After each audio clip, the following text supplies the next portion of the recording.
Semaforul mare, cred că el avea acolo. Ăla e? E sau nu e? Nu e, nu e.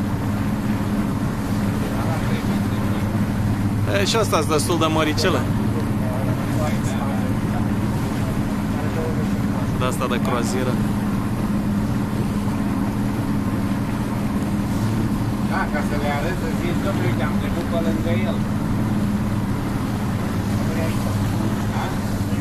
Nu e aici? Dar ăsta ce e, da? Uite, acum apare botul unuia sau coada. E coada. Și ăla. Regal.